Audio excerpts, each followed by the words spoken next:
जीव हमारी जाति है, मानव धर्म हमारा।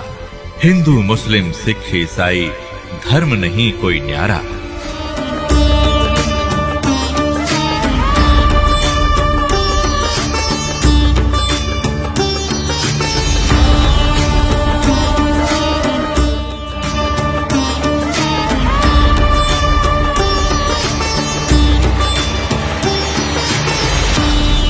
धरता को करता कहें ये बड़ा अंदेशा मोही, पारस पद बैठा नहीं तो जिसको कहिए लो।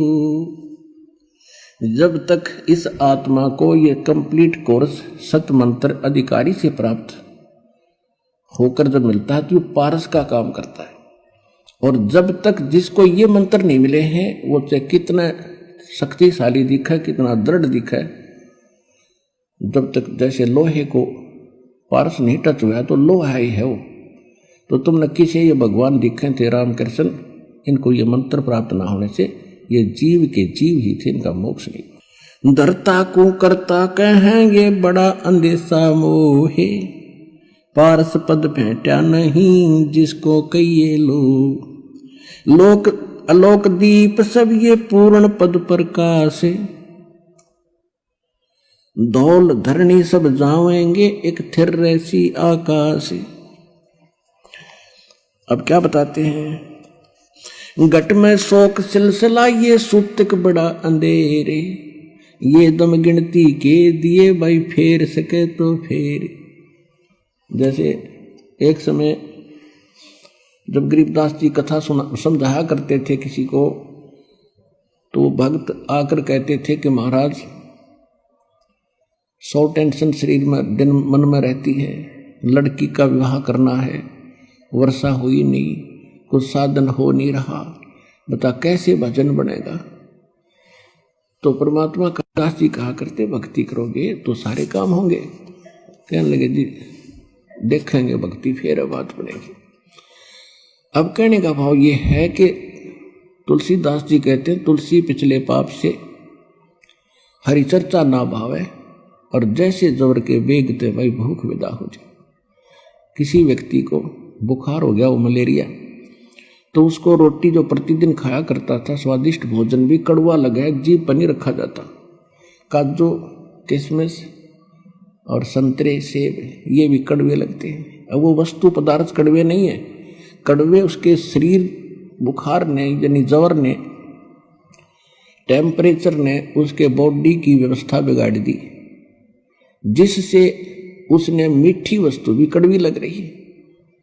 इसी प्रकार जिन प्राणियों के ऊपर पाप कर्म का घना दबाव होता है, ये राम नाम के मनुखा दाख और सेब संतरे, यह तो घनी अच्छी चीज है, लेकिन उसको अच्छी नहीं लग रही, कति स्वादिष्ट नहीं लगती, रुचि नहीं बनती।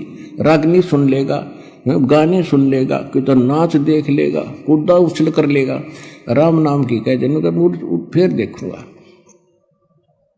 तो उसका कारण यह है कि उसके पाप कर्मों ने इतना डिस्टर्ब कर रखा है उसकी आत्मा को कि उसको अच्छा ही नहीं लगता।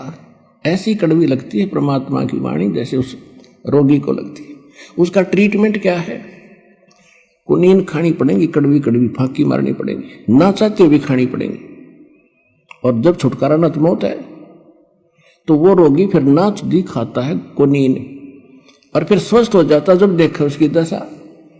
ऐसी भूख लगती है उसको कि सूखी रोटी हो ना, सब्जी ना हो घर पर, घर वाले के सब्जी बन जाए 10 मिनट डट जाए ना, सूखी दे दे। अब लगी भूख जबकि, और जब सब कुछ स्वादिष्ट बना कर दे रहे थे वो भी नहीं सुहा रहा था। तो इस प्रकार कहते हैं कि जिस व्यक्ति को परमात्मा समझाने की, गरीबदास जी समझाने की चेष्टा किया करते थे, तो वो यूं कहा करता जी बहुत काम है, फलाना काम है, ये करना है, वो करना है। अब कैसे कोई टेंशन हो जाती है, मंत्र भी ले लेते थे, भजन नहीं कर पाते थे, ये बहाने बनाते थे। अब जैसे एक समय एक दरोगा जी SHO पुराने समय में घोड़ी पे बैठकर किसी दूसरे गांव में जा रहा था किसी कामवश। जून का महीना, हरियाणा क्षेत्र, उसमें रहट होते थे, कुआ बैलों से चलते थे, और एक पुली का बाल्टी बांध जोड़ दिया करते सैकड़ों, वो नीचे से कुएं से जल जाती थी और बाल्टी बाहर आकर के और नाली में वो खाली होती थी, खाली नीचे चली जाती, उसको रहट बोला करते। और वो बैलों से चलाया जाता था, तो जो वो कोल्लू बनाया जाता था वो भी चर चर करे, उसका लंबा एक पार्ट होया करे, लंबी लाठी लठ, वो भी चर चर करे। और वो जब वो रहट चालो वो पत्ती वो बाल्टी भी चर चर खड़ खड़ करे। वो घोड़ी पर बैठा आ रहा था, दोनों को प्यास गजब की लग रही थी।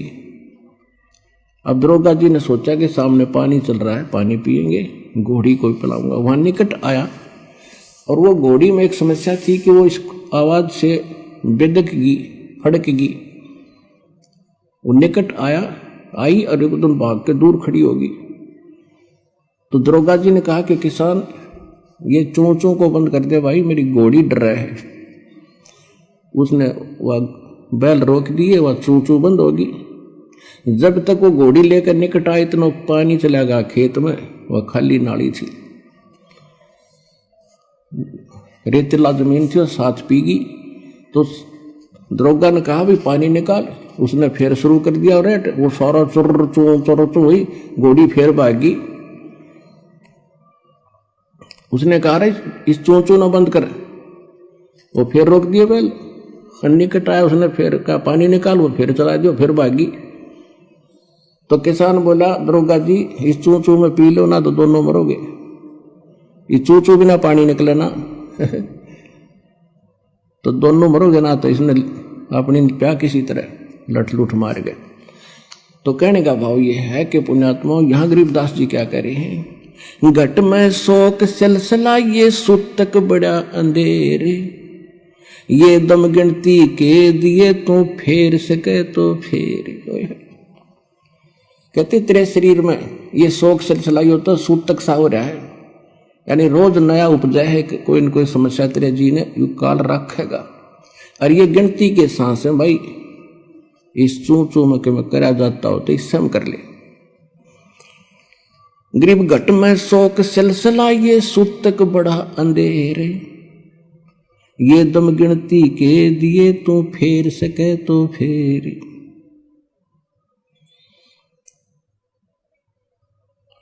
अब क्या बताते हैं,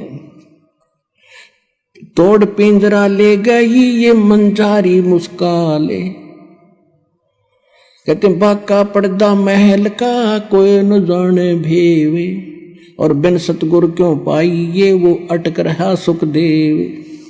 तोड़ पिंजरा ले गई ये मंजारी मुस्काले, कृष्ण कन्हैया पर चली वो बाली झिमर की बाले। होय होय।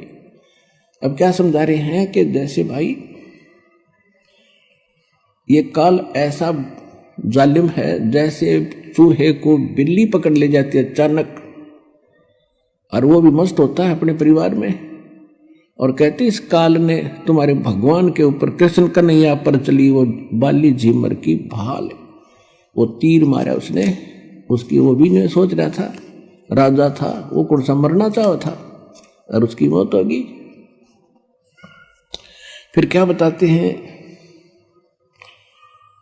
बाके पर्दे हम गए भाई सतगुर के उपदेश, शिव ब्रह्मा विष्णु रटत हैं वह पार न पावे शेष। जहां मैं गया हूं वहां पर ना तेरा ब्रह्मा जा सकता, ना विष्णु ना शिव, और ये शेष नाग को भी तुम कहते हो बड़ा वजन करता है। देखो वजन उस सत मंत्र का हो तो बात बने।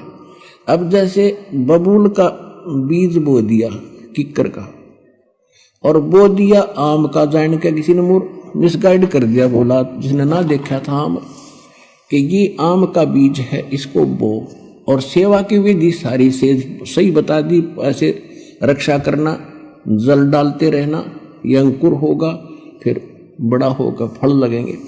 अब जैसे ही सतनाम और सारनाम इस कंप्लीट कोर्स के अतिरिक्त जितने भी भगत श्रद्धालु जिस संतों पंथों में हैं, वो सभी मोक्ष और भगवान प्राप्ति के लिए प्रयत्नशील हैं और उनसे दीक्षा ले रखिए, तो सभी ने वो मोक्ष मार्ग का मंत्र दे बबूला लगेंगे। तो कहने का भाव ये है कि जहां सत मंत्र नहीं है वो बबूल बीज के और आम की आशा में अपना जीवन नाश करे, और वो आम का बीज सतलोक आश्रम बरवाला जिला हिसार के अंदर।